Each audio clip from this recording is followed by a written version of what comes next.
On the show, Miss Lorna Tolentino. Tignan niyo, ang ganda pa rin ng ate ko. Oo, ate. Oo, ate. Oo, payat ka pa rin. Hindi. Dadating din yun. Oo, Halika. yung Pasko, huwag mong kalimutan. Sabi ko, ang dami naman nung puro positive. Wala Thank naman you, ako thank masabing you. negative sa'yo. Pero ate, ito, anong masasabi mong biggest sacrifice that you ever made for love? For love? Siguro, parang marami naman tayong pinagdaanan na gano'n, na sakripisyo. Oo, totoo yan. Para lang mabuo mo yung pamilya mo. Marami ka talagang dadaan ng sakripisyo. Lalo na siguro when you found out that si The Boy, tawag namin kasi sa kanya na he was coming down with an illness. For me naman, that's not a sacrifice. Talaga namang yon, part yon talaga ng marriage, di ba? Diba nga, sinasabi natin, in sickness and in health, Till death do us part. For richer, diba? For poorer. For poorer. Yun.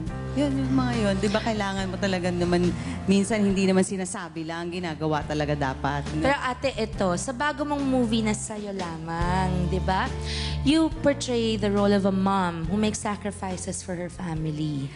Apart from kayo ni The Boy, nakaka-relate ka pa rin dito, te. Kahit parang perfect mo marami kasi kaming eksena. Kasi si Doris din is our director na kumbaga, pareho kaming, widow, di ba? At saka barkada. Yeah, nakakasama. Kumbaga, matagal na magkakaibigan na. And may mga scenes talaga na sinasabi niya na pwede kong gamitin yung personal experience ko para yun yung mailabas ko dun sa eksena. Yun. Talagang more of yung kung may hawig to sa sa tunay na buhay, yun ang gamitin mo, sasabihin niya. Yun. So, sana po, ate, you invite Yes, sana po panood. Ay, hindi.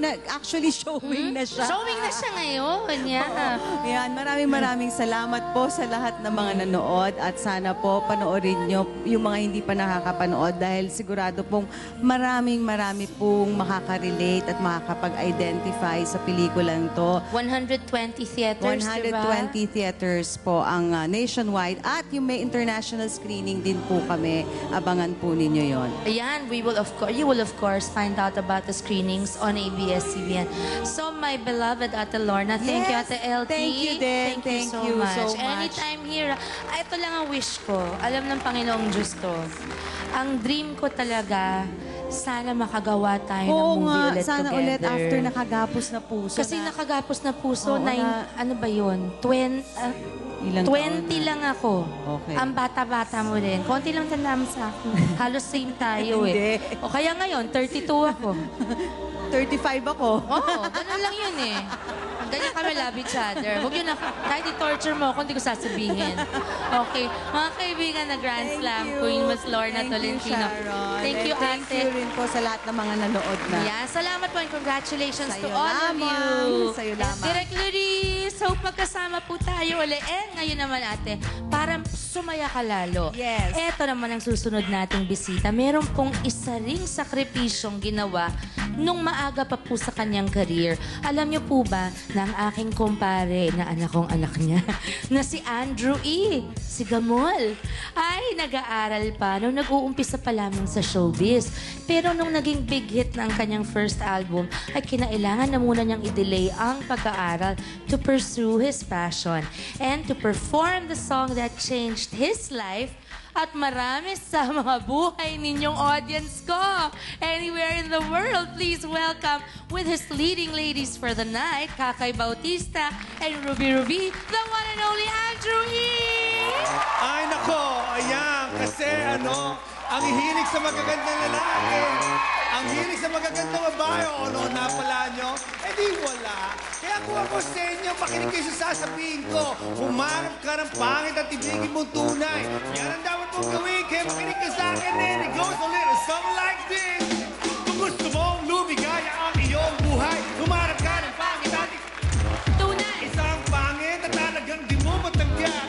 At wag ang lalaki na iyong pangarap. Ngunit kung bakit to sinabi to'y simple lang. Pag ang magagandang lalaki ay naglalaro lang ng iyong oras. Bago Lalo't hirap at sa labi, ngunit handa-handang iwanan ka naman sa sandali na ikaw ay wala nang ibigay. Humanap ka ng bakit at ibigin mo.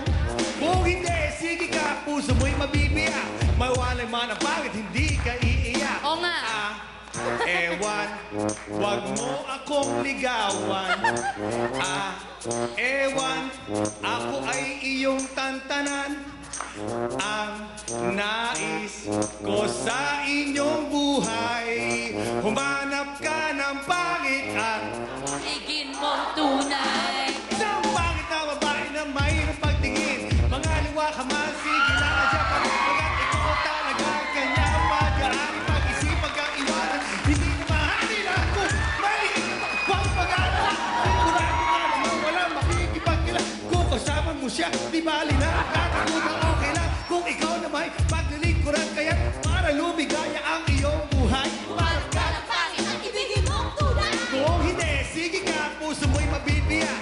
Mawala mo ng pangit. Everybody, clap your hands, everybody. Everybody just clap your hands. And if you're ready to play, with every E, let me hear you say, ho! I say, ho! I say, ho! I say, hey, hey, ho! I say, hey, hey, ho! Pag sinabi kong siya, sabihin niyo Ron. Siya. Pag sinabi kong number, sabihin niyo what?